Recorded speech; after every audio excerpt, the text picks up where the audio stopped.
Hello YouTube, my name's Nero and today we have some Call of Duty Advanced Warfare, another episode of Dear Nero, which is the weekly series here on my channel where subscribers send me in fan mail and or fan questions.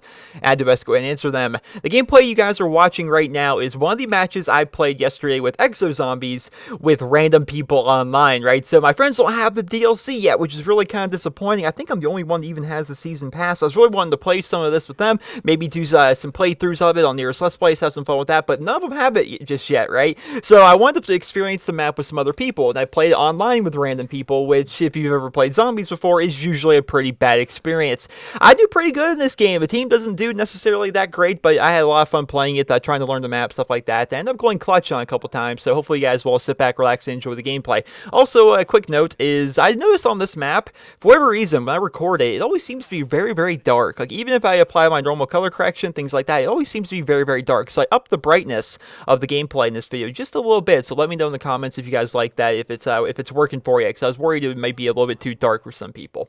Let's hop into the questions here. We got some good ones here, and the first one's going to come in from a guy named Jacob from the Great White North. He's going to write, Dear Nero, if the next Call of Duty is a World War II game, what innovations or current systems would you like to see in the multiplayer, and what kinds of missions would you like to see in the campaign? Thank you, Jacob from the Great White North.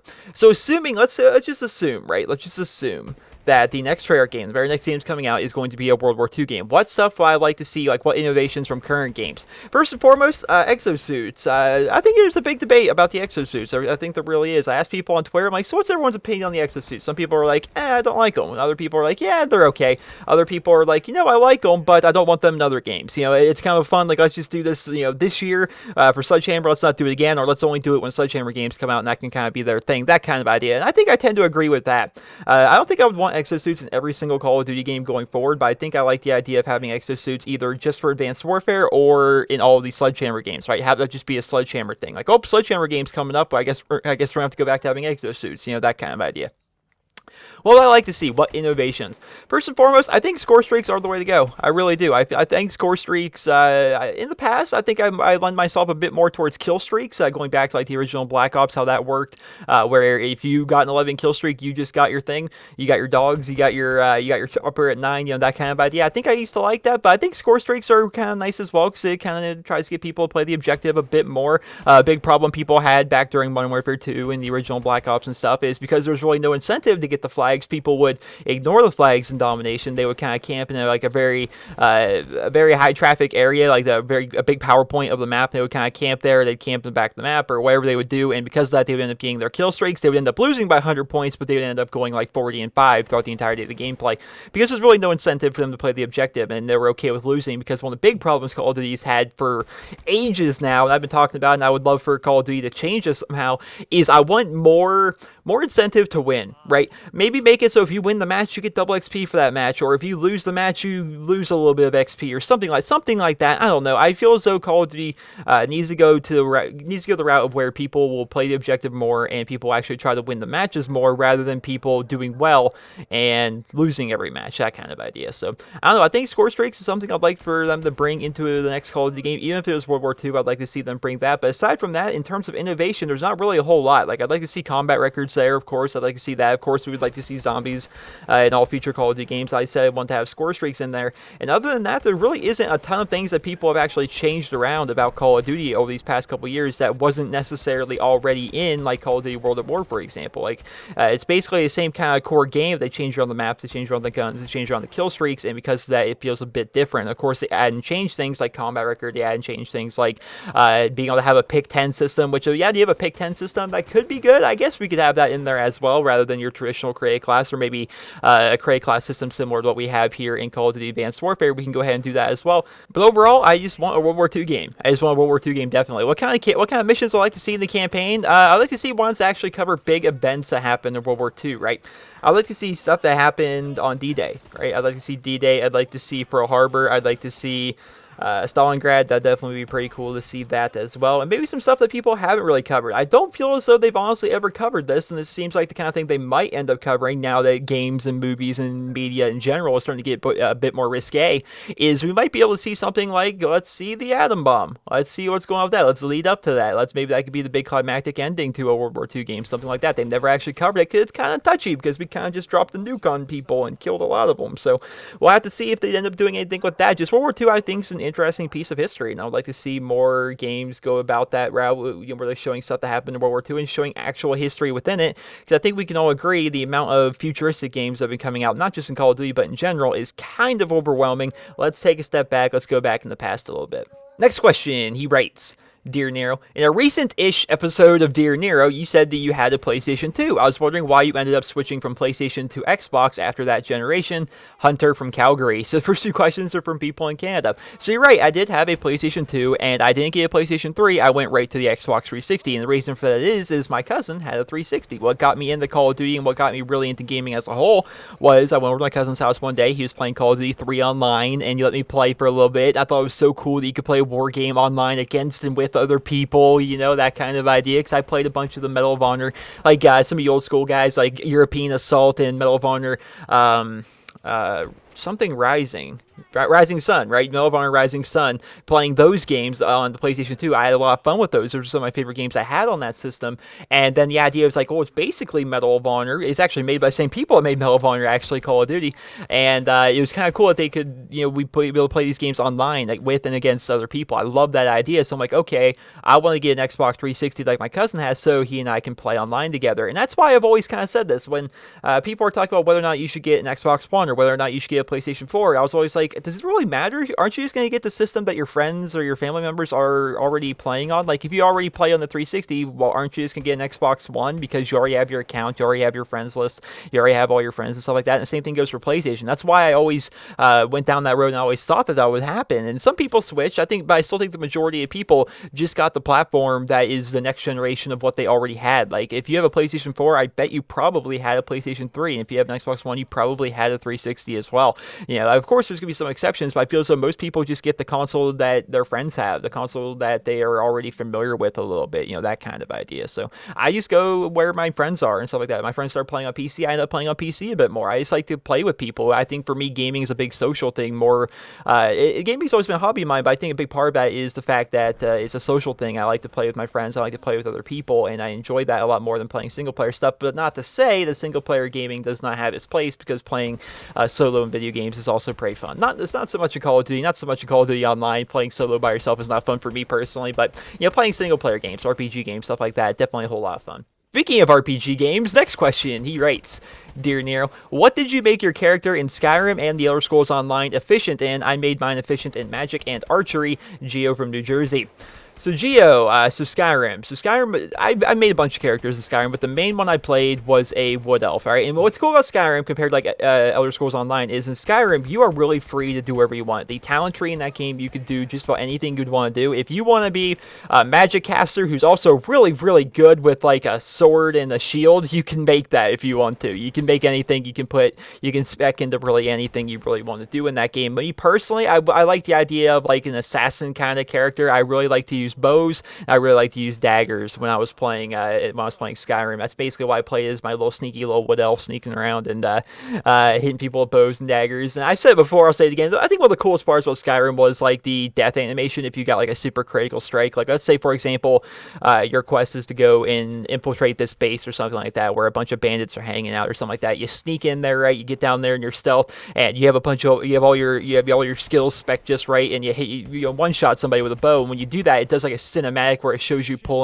letting go of the arrow, and the arrow slow motion going through the air, and then hitting the guy, and having them drop. Or the same thing happens with the daggers. So I like the assassination style feel. When I played Elder Scrolls Online, they didn't actually have that so much, because you can't have like those real-time cutscenes in an online game like that, like an MMO. So you can't really have that. I ended up playing, originally I played a Wood Elf, just like I did in Skyrim, but I was a Templar, which is basically a healer, and you can also do a little bit of damage. So I basically was like a healer / bowman, but I really wasn't enjoying it, because I tried PvPing like that, and I just found I didn't really enjoy trying to heal in a PvP environment. So I ended up re-rolling, and I ended up playing as a Khajiit Dragon Knight, which was actually a whole lot of fun. So basically, I would have what I spec'd into, which you really kind of had to spec into because you didn't have as much freedom as you did in Skyrim. I would use the two-handed axe. I would like a big two-handed axe if I wanted to do damage, and if I was tanking, like let's say in like a dungeon or something like that, I would basically use a shield and a one-handed sword, because you need a shield to be able to tank, because you need more armor, right? So it makes sense. So that's basically why I ended up playing in Skyrim and the Elder Scrolls Online. Next question, he writes, Dear Nero, will you ever make a supply drop opening video? Will from Wisconsin. Will, I would love to, but right now, as it sits, you can only hold up to 3 supply drops at a time. Now, the people made the suggestion, I thought of it myself, is basically, why don't you get 3 supply drops, record yourself opening all 3 of them, save the video file, and then wait till you get 3 more. Then record that, save the video file, then eventually, once you get up to 15 or 20 of them or something, just combine all those little clips into one video. And the reason I haven't done that is because I feel as though it would be, I don't know, it'd be really weird. I feel as though to watch a video where it's obviously recorded in many different chunks at lots of different times, right? I feel as though it'd be weird. Like one day, maybe my third sword's like, hey guys, today we're opening a supply drop. This is what we're getting. Then the next day, my voice sounds completely different. Then the next part of the video, my voice sounds completely different. Because I feel as though, because I've listened to myself literally tens of thousands of times probably here on YouTube with all the different videos I've put together and such. Because you gotta think I record the video, and then I edit the video, then I render the video, and I upload the video, and I watch it, of course, once it gets uploaded as well. I've heard my own voice, and I've heard my own videos so many times, probably way more than anybody that's even listening to this, and I feel as though I sound different in almost all my videos. There's still kind of a consistency there, but I still sound a bit different in all my videos, just because I don't know why my voice changes, apparently. I don't know. I think I definitely sound different. I just think it would be really off-putting to have a video that's put together that way, so I don't think I'll ever make a supply drop opening video, though I see why you would like to see a supply drop opening video. It's kind of like when I open up Hearthstone packs over on Nero's Let's Plays. It's like, it's really kind of fun to watch somebody open up something and see all the random stuff they get, right? It's kind of fun to watch that, but it's a big hassle. I think they should implement an update where you can just store, maybe up to 20. Increase the amount of supply drops you can hold in Advanced Warfare. Just make it up to like 20 or something like that. And if you do that, that would be pretty cool. That would make it a lot easier to record these videos. But I don't think they're ever actually going to implement an update like that, because it really, the mass amount of people are playing the game, they don't save up all their supply drops open at one time. They open it as they get it, right? That kind of idea. So I don't think they'll ever actually implement an update like that. Next question, he writes, Dear Nero, hi, I've been a sub for 2 years, I just rarely comment, but I recently got into PokeMMO after finishing Fire Red and watching your walkthrough, and I'm just going to hop in here. Yes, if you guys don't know, because it was definitely an older playthrough I did a full playthrough of PokeMMO here on NerosCinema, which is basically Pokemon Fire Red, but it's an MMO, so you're playing with thousands of other people. Like, let's say, for example, if you know Pokemon, you walk into Viridian City, there's freaking, like, dozens upon dozens of people all just walking around Viridian City. There's character customization in that game. Your Pokemon are following you as you walk around. It's really kind of cool. It's really kind of a cool experience. I recommend checking that out if you guys haven't already. Back to the question.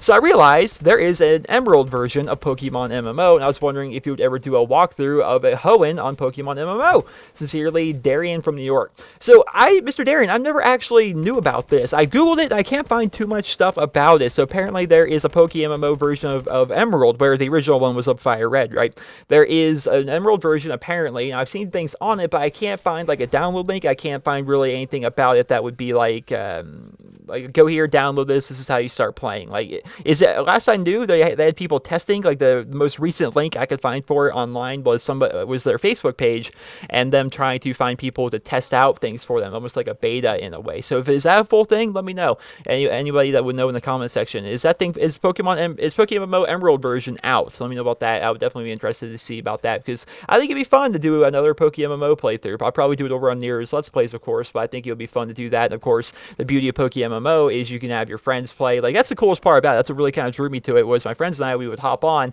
and we're like, okay, we can play a Pokemon game, but for the first time, we can play it with a bunch of people, right? We can play with each other. We can follow each other up to the gym and stuff like that. We can spectate people while they're battling. So you could go to the gym with your friend. Let's say it's like the Fire Red version, like the original PokeMMO. You could go up to the first gym up there in Pure City. You can face Brock. You can watch your friend face Brock, and then you can take your turn, and you can face Brock. Your friend could watch you, and it's really kind of cool how that can end up working. So I don't know, if there is an Emerald version, let me know about that in the comments. I'll definitely be interested about that.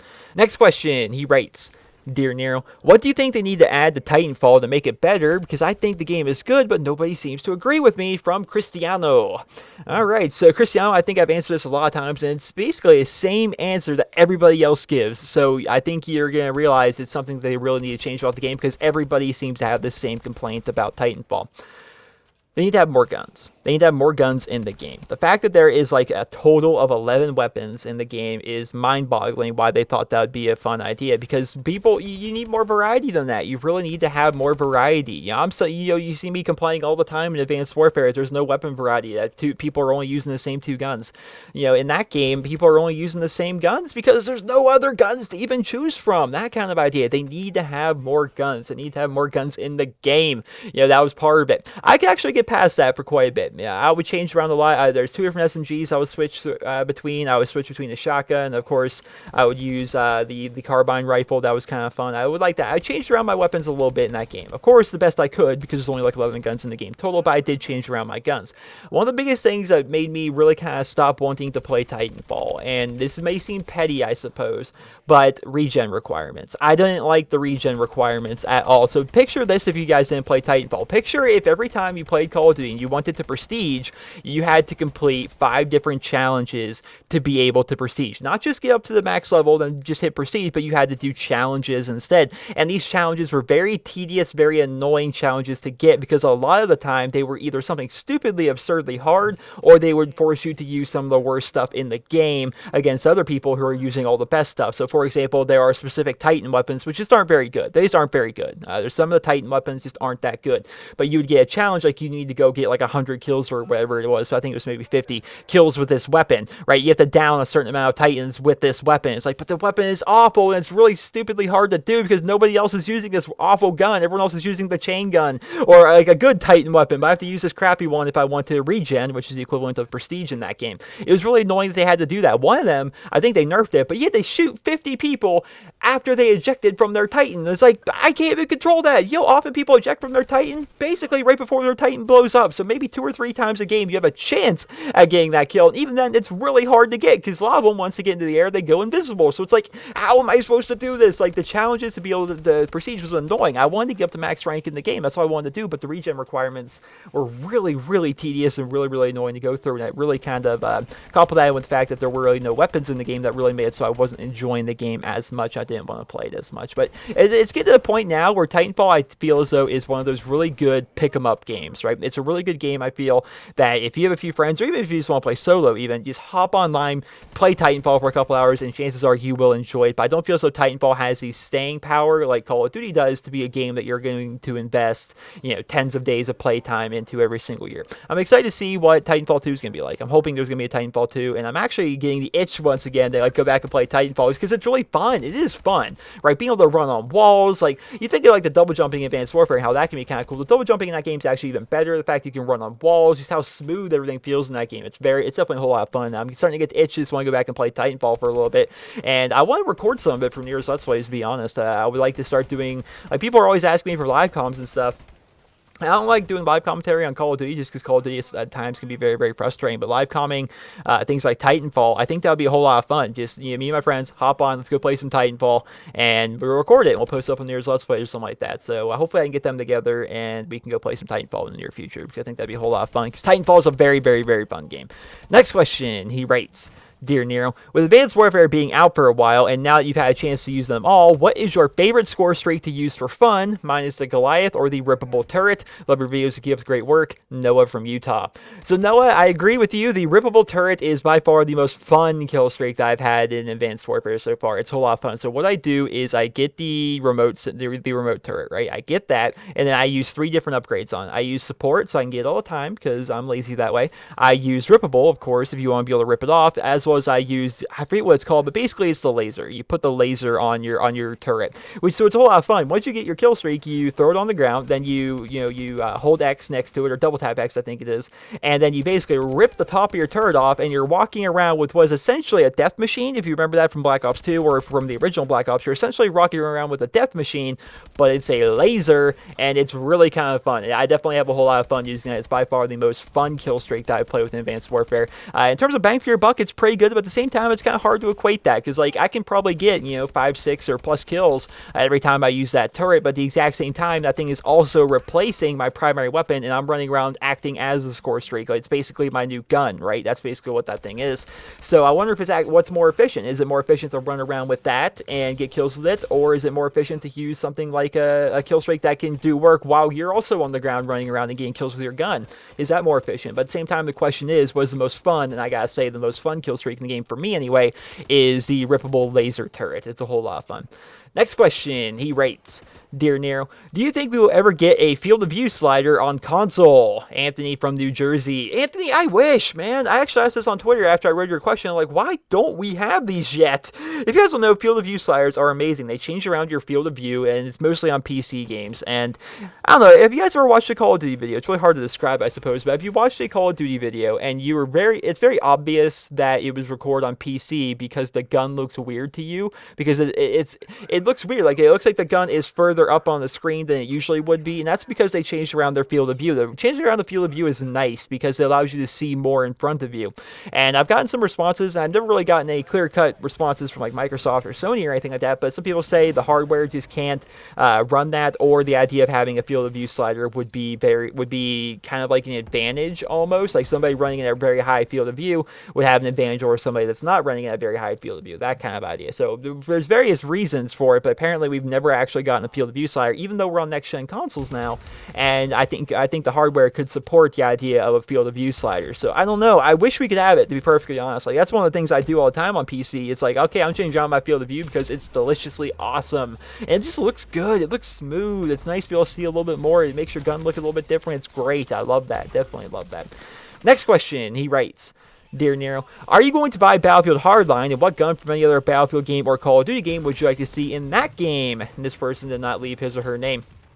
So I think if we're going from a Battlefield perspective, I would like to see an M4. Of course, I'm going to get Battlefield Hardline. I'm actually kind of sponsored with EA in some respects with their Roku program, so they're probably going to send it to me for free. But even if they didn't, I would still buy Battlefield Hardline, because you guys know I buy every Battlefield game and I play them. And I usually make a bunch of videos of them when the game first comes out as well here on my channel. The M4A1, I like the M4s. I definitely like the M4s in Battlefield as well as in Call of Duty. And in Battlefield 4, I think it was Battlefield 4, the M4 was a burst weapon, which really was off-putting to me. It's like, no, I just want my full auto gun with no recoil. Can I just have my normal M4 back? I want my normal M4. But in that game, they made a burst weapon. I was like, no, M4, I want you to be normal again. So that kind of stung. So I'm hoping in Battlefield Hardline that there's an M4 in there and it is just full auto, right? That's really what I'm kind of hoping for.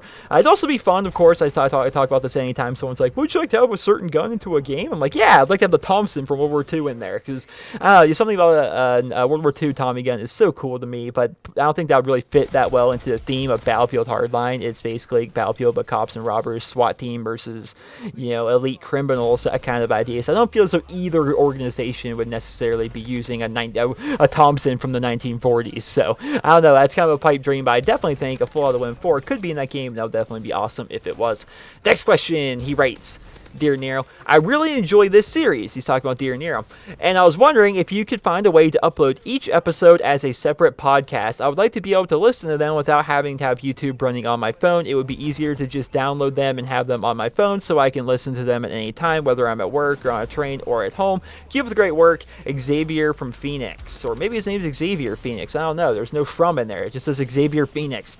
So Xavier, a lot of people have actually asked me about this, and I have a pretty simple solution. So the normal request is kind of upload this to something like iTunes or something like that. Make it so people could download Dear Nero for $1.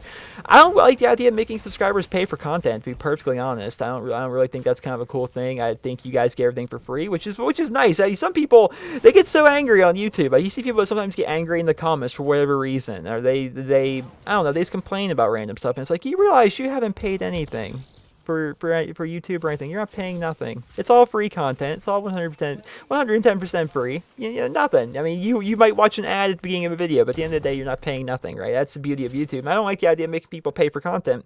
So my suggestion to you is go to a website called Snip MP3. Just do a Googling of it. It's called Snip MP3. And basically, you can take a YouTube video, copy and paste the YouTube video link, and then you paste it into Snip MP3. Then you can download it as an MP3 file, and then you can save it onto your computer from there. And all you got to do do is connect your phone to your computer and transfer that file over there onto your phone. Then bam, there you go. I've actually done that. The Co-optional Podcast, if you guys are unaware of what that is, it is done by Total Biscuit and Jesse Cox and Dodger, and they usually have a guest on every single week. They just basically talk video games in general on their podcast, usually roughly around 3 hours long. If I have a long car drive, or if I have like a road trip or something like that, I will download an episode of the Co-optional Podcast onto my phone, and then I will play it in my vehicle as I'm driving, because I find that way more interesting to listen to than, like, say, radio, something like that. So I just listen to the podcast on my way there and stuff like that. I think that's definitely interesting. You can do the exact same thing. All you gotta do is snip MP3. All you gotta do is copy and paste the YouTube link, and then you can just download the audio right there. And then basically you have that right on your computer, and of course you can put that right onto your phone. From your computer, all you gotta do is plug your phone into your computer and transfer the audio file over there. So hopefully that helps you out, Xavier. Hopefully that helps you out. Then you can start listening to some Dear Nero goodness on your way to work, on your way to school, on your way to wherever you're doing. Maybe you're chilling at home, but you don't feel like sitting at your computer. You want to lay down on your couch, wherever you want to do. Of course, you can download any of my videos and just listen to them if you would like to. Next question, he writes, Dear Nero, who's your favorite character from Tales from the Borderlands so far, and will you continue the game when episode 2 comes out? Thanks for answering. This person did not leave his or her name. And what's actually really funny about that is usually here for Dear Nero, right? If somebody sends me a question and they didn't leave their name, I just say, this person did not leave his or her name. Well, this person actually wrote there in the question, this person did not leave his or her name as his name. I thought that was really kind of funny. My favorite character from Tales of the Borderlands, I'd say probably Vaughn. I just think Vaughn's funny. Vaughn's a funny little guy. He likes money. He's a short little guy, kind of scared. I don't know. He's pretty cool. I like Vaughn. Will I be continuing it? Of course, I'll be continuing Tales from the Borderlands whenever they release the episodes. That's the thing about the Telltale games, right? And like one day, you'll pound through the episode. You'll get right through it. You'll learn all the story. You'll experience it. You know, it'll be really, really fun. And then after that, you're going to be waiting like a month or two between episodes, which is really kind of annoying. You're like, I want to see what happens. I'm almost getting to the point where it's like, wait, what exactly happened in episode 1? I'm going to have to go back and watch my own video. If you guys are interested in Tales from the Borderlands, I have a full video of it over on Nero's Let's Plays where I take all of episode 1, and instead of breaking up into many different videos, I just put it all into one video. It's like a 2-hour something long video. I just put it all into one video because that's the way I like to watch some videos and stuff like that. So I'm like, you know what, I'm gonna put it all into one video, because making people stop and, you know, start between episodes is really kind of annoying sometimes. So I'm gonna put it all into one video. It's 2 hours long, and people can just go ahead and experience Tales from the Borderlands episode 1. So you guys can check that out if you guys would like to. But yeah, I'm definitely going to be continuing that whenever they decide to release episode 2. Next and final question, he's gonna write, Dear Nero, if Transit was made so it didn't require teamwork to actually get Pack-a-Punch working, and they did it a much more simple way like Kino Der Toten, do you think people would say less hateful things about Transit? Thanks, Caleb from Missouri. So Caleb, that's an interesting idea. So Transit itself, right? I personally like Transit, all right? It's all about taste. It's all about personal preference. I thought Transit was fun. I have a whole lot of fun memories playing on Transit with my friends. You know, just, we were bad, but it was fun. We would develop these strategies. We had the set assignments. Like, I was the guy that turned on the power while they stayed on the bus and they went off into town. They started getting stuff right there. You know, we had like all these strategies, right? It was a lot of fun. I actually really enjoyed Transit. It was a nice twist on zombies. I thought it was fun. I understand though, and I can recognize that other people do not agree. They want a more traditional zombies experience, and I can't argue with there. I can't argue with it on that. You know, if you guys didn't like Transit, you didn't like Transit. Easy as that. But I personally did.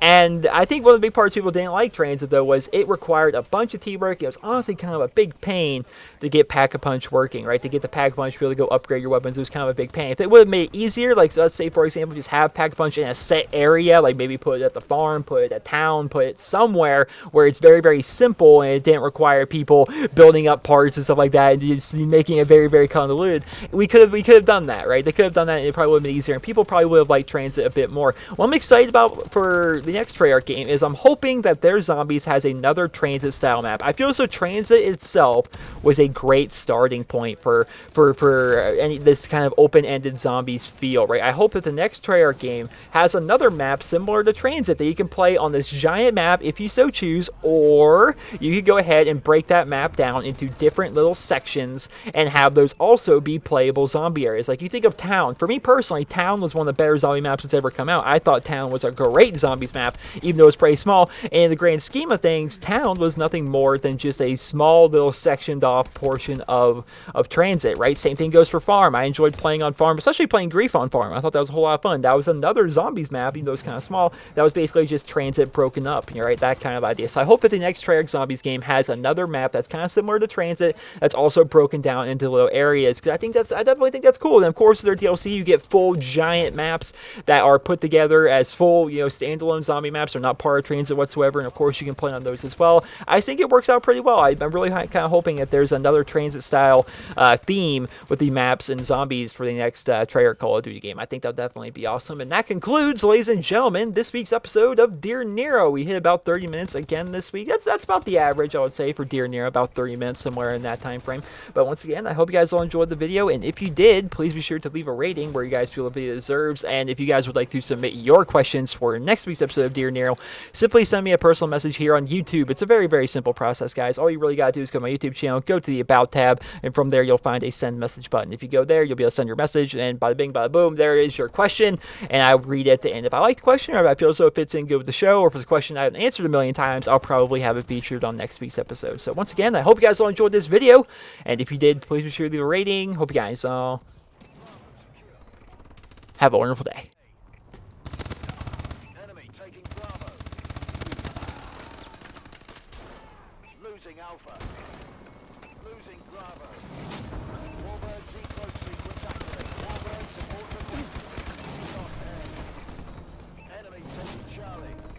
Enemy UAV online. Losing B. Care package inbound. Lost Bravo. Warbird assistance requested. Enemy has B. Losing Charlie. Well fought, Jets. I knew we